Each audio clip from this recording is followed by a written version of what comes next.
The number one takeaway from the first day of training camp for the Houston Texans, the beginning of training camp for the Houston Texans, is, to me, the difference between last year and this year was blatantly obvious. If you remember up to training camp starting, we had this five-headed monster thing going on.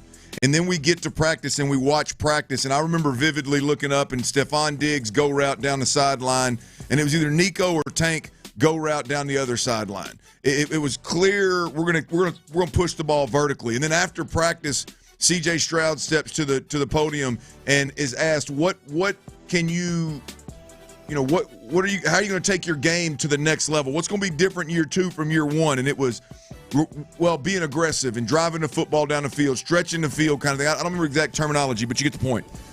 This year, it is very clear. It was very clear what's going on. We have several coaches, several players talking about we are going to run the football. I'm watching practice today, and it was clearly a run-heavy day. 90% of what they did at practice was the run game, right? There was some play action sprinkled in. There was a lot of quick game sprinkled in. They were an hour and 20 minutes into practice before one of the backups threw what I would call a low-percentage throw, and it was a corner, one of the higher low-percentage throws that you could possibly make, easy corner, high-low read.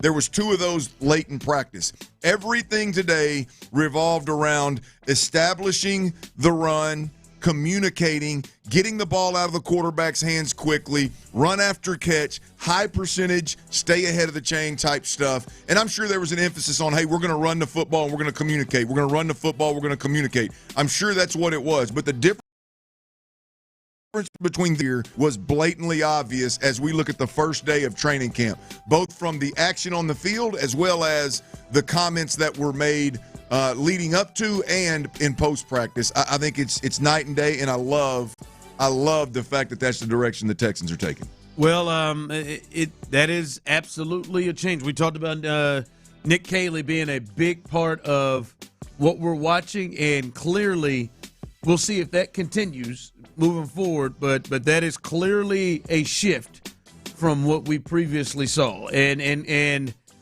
probably closer to what we saw in year one of the C.J. Stroud experience. And that is what we've been wondering, if we will see things dialed back, if we'll see a difference. And I don't know if that's what the offense is going to be looking like, more or less, but it is at least a real difference from last year. Yeah, it's a huge difference from last year, at least out of the gate. And I firmly believe. I sat right here a year ago, after their first practice.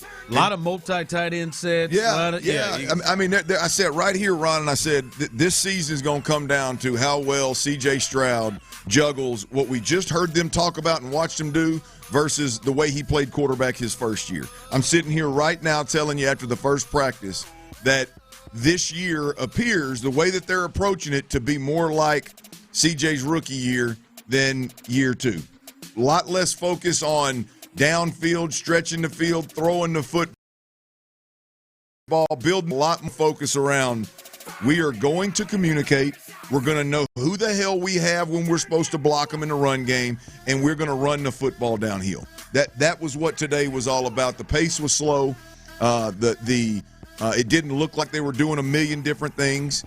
But, damn it, everybody was going to get reps communicating what the hell they are going to be doing in the run game, and they got that done. Did this offense, and we'll talk about this a little bit later on based off comments D'Amico had to make earlier today when he spoke to the media, does this offense, and you all can chime in on this too, 713-572-4610, YouTube and Twitch, when you think about what the hope will be. Now, we'll get to Joe Mixon here in a bit, but with Joe Mixon and Nick Chubb and Nico Collins and the size of Collins and Higgins and Knoll and then the inside threat that Christian Kirk is, the offensive line, Dalton Schultz and company, in your mind, does this fit the parts that you have here, like this style of going about it? Does this fit the parts here better? Well, I'm not ready. I'm not ready to go there yet. I mean, I think the right thing to do with so many young, unproven receivers, if you will, And let's be honest, some unproven offensive linemen that are getting a lot of reps, a lot of run. I think the right thing to do is to be simple, stupid, play fast, communicate well, and build on that versus try to decide before you ever going to do things. I do think it's the smart approach is instead of being half-ass at a million things, let's be really good at one thing, and when we get that part figured out, then we can do some other things. And I think that's ultimately what they're trying to do here. I mean, I think D'Amico Ryans made a statement today with how practice went of, hey, offensively, I don't need a bunch of fireworks.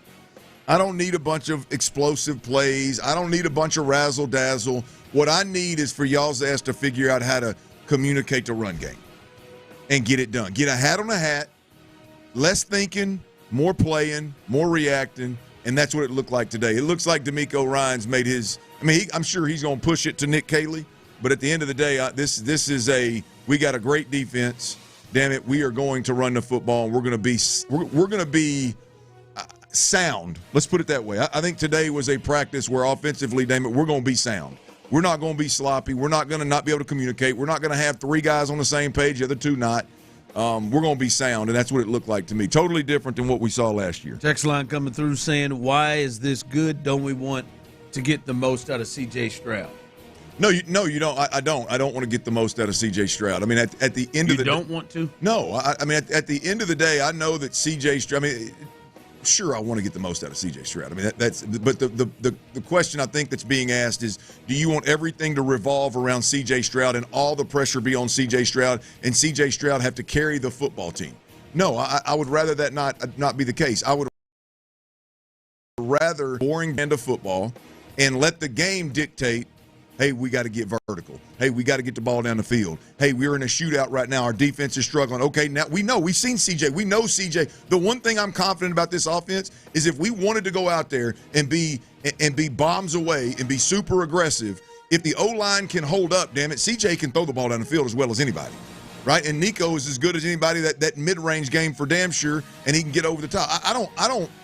I'm not worried about that part. I think it's a bad brand of quarterback. I think it's a bad brand of football to just go out there and take all the risks that's associated with putting everything in the lap of your quarterback. If you can establish the run. And by the way, what I'm talking about doing, I'm not sitting here telling you they're going to be the best run team in the league. I'm not sitting here telling you they're going to be the Baltimore Ravens of Mark Ingram and them boys back in the day, or the Tennessee Titans with Derrick Henry. What I'm telling you is it is going to be a priority number one for D'Amico Ryans. They're going to run the football effectively. They're not going to get pushed around up front. And I think also these things are deals of you got to help CJ. Right? Like you got to help CJ when it comes to protection, coverage, you've got to help CJ. And listen, this offensive line is not the Eagles. I don't think they're going to do that. I don't think they're going to become the Lions either. But if you open it up, and that's what I would think you're talking about when you say to get the most out of CJ, open it up and put the ball probably hurts the chances of CJ being able to be as productive as possible, because last year we watched that. Well, it's CJ has to, a lot like Nick Caley, right? We've watched Pat Mahomes do it recently, right? CJ and Nick Caley have to they have to what word am I looking for here, Ron? They have to conform, if you will, to collaborate. Well, no, yeah, they definitely do that, but I'm like, they have to work together with whatever skill set. Like right now, it would be silly as hell to go. I'm gonna go heavy 11 personnel, heavy 10 personnel with probably two rookies having to be on the field in the wide receiver position, right? I mean, it would probably be silly to sit back there and say we're going to throw this ball around the park with a tight end group. One your lead tight end that's on the field a good chunk of the time can't pass protect, and last year couldn't separate. It probably wouldn't be the smartest thing to do as you're trying to get your offensive line to improve their pass protection. Go, okay, we're going to throw you to the wolves, damn it. We're going to throw this thing 45 times in the first game. No, like this year, I think the Texans' identity is going to be a more conservative identity.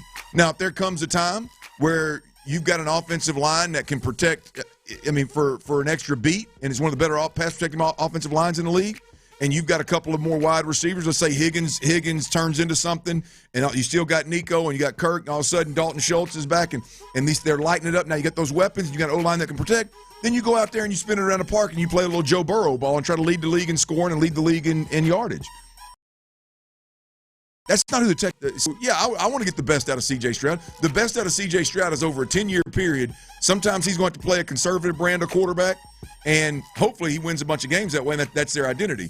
There may come a time when he has to be a little bit more aggressive, and they have different weapons. There was a time when Tom Brady had Randy Moss. They got real aggressive. I believe he set a touchdown record that year. I believe both of them. Did. Yeah, so I mean, that's getting the best out of C.J. Stroud. This year's supporting cast is about being sound across the board, including CJ. And in fact, that sound bus is driven by CJ Stroud. So that's just where they're at right now. No, that is a definite sharp change from what they were doing last year. Real quick, I do want to pass this along.